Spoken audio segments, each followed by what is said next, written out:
Hello बच्चों, यहाँ पे हमने क्लास 9th के मैथमेटिक्स का एक्सरसाइज 6.1 का सेकंड क्वेश्चन लिया है और इसमें गिवन है क्वेश्चन, आपको नीचे दिख रहा होगा। तो यहाँ पे क्वेश्चन जो दिया गया है POY ये 90 दिया गया है, यानी फिगर भी बना रहेगा साथ में। POY ये पूरा 90 है और यहाँ पे A अनुपात B बराबर दिया है 2:3, यानी A और B में जो अनुपात है वो कितना है, 2 और 3 का अनुपात है। और हमें ये जो C लिखा हुआ है इसका मान ज्ञात करना है, ठीक है। तो देखो यहाँ पे अगर हमें C ज्ञात करना है, अगर किसी तरह से हम ये वाला एंगल निकाल पाए हैं ना, ये तो ये एक स्ट्रेट लाइन है, तो इन दोनों का सम जो है 180 करके हम C का मान निकाल लेंगे। इनकी सहायता लेके हम लोग ये ज्ञात करते हैं, ठीक है। तो सबसे पहले अगर देखें तो ये जो ऊपर है 3 एंगल है ना, 1, 2 और 3, समझ पाए। और इन तीनों में देखें तो ये 90 हमें पता है और A और B में अनुपात दिया हुआ है।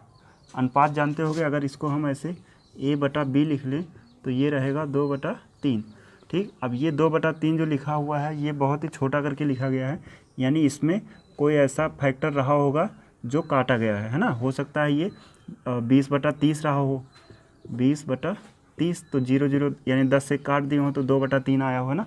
या हो सकता है और कोई नंबर रहा हो लेकिन उसका फैक्टर यहाँ पे काटा गया, तो हमने उसको x मान लिया है यहाँ पे। तो यानी A और B का जो अनुपात हो गया आप कितना हो गया, 2x और 3x हो गया। और इस प्रकार अब अगर हम देखें इन तीनों का सम, तो आप कहेंगे 180 के बराबर होगा, है ना।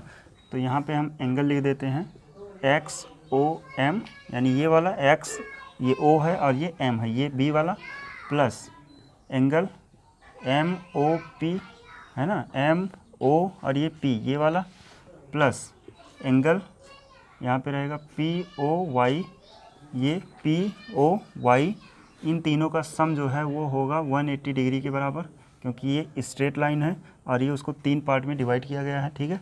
तो तीनों का सम करेंगे 180। अब इसमें देखें तो हमें XOM यानी B है ना, B का मान कितना है यहाँ पे 3x है, तो इसकी जगह पे हम यहाँ पे 3x कर दिए, प्लस MOP है ना, MOP ये A है और A जो है वो किसके 2x के बराबर है, प्लस का POY ये 90 डिग्री है इक्वल टू 180 डिग्री।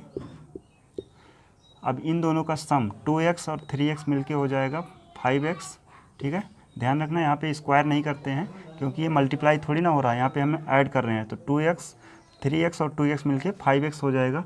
और ये 90 हम इधर भेज रहे हैं, तो 180 इधर पहले से था, 90 उधर प्लस में था, इधर आया माइनस हो जाएगा। तो ये 5x इक्वल टू हो जाएगा 180 से 90 माइनस कर लेंगे तो 90 बचेगा। अब x इक्वल टू देखेंगे तो 90 यहाँ पे, और ये 5 यहाँ मल्टीप्लाई में है, इधर आएगा डिवाइड कर देगा इसको।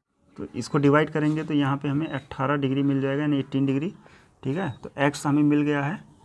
अब जो यहाँ पे a था है ना, एंगल a जो देखें a इक्वल टू कितना था 2x था, तो यहाँ पे x का मान हम रख सकते हैं, x कितना है 18, तो यानी ये दोनों गुणा होकर कितना हो जाएगा 36 डिग्री, ठीक। ऐसे b वाला देखें, जो कोण b है वो 3x है, तो 3 इंटू x कितना आया है 18 है, तो इनका मल्टीप्लाई कराएंगे तो ये 54 डिग्री हो जाएगा, ठीक। तो a और b ये हमें समझ में आ गया होगा, ठीक। अच्छा देखो यहाँ पे जो ये b एंगल है और ये है ना b और एंगल b ये बराबर है एंगल YON, ठीक। ये वाला YON ये दोनों बराबर हैं। क्यों बराबर हैं? क्योंकि ये वर्टिकली अपोजिट एंगल हैं, ठीक। शीर्षाभिमुख कोण है, ऐसे अगर शीर्षाभिमुख कोण बनता है तो ये दोनों बराबर होते हैं, ठीक। तो यहाँ से हम कहेंगे b जो है वही ये है, तो यानी ये बराबर हो जाएगा b, ये कितना था 54 डिग्री, ठीक है। तो जैसा कि हमने कहा था हमें अगर ये मिल जाए तो हम इन दोनों के सम से c का मान निकाल सकते हैं। तो जो b था वही यहाँ आ गया 54 डिग्री। अब ये वाली वैल्यू हमने पता कर लिया है। अब इन दोनों का सम 180 करके हम c का मान निकालने जा रहे हैं। तो यहाँ पे इसके आगे हम लिख सकते हैं कि XOY एक सरल रेखा है,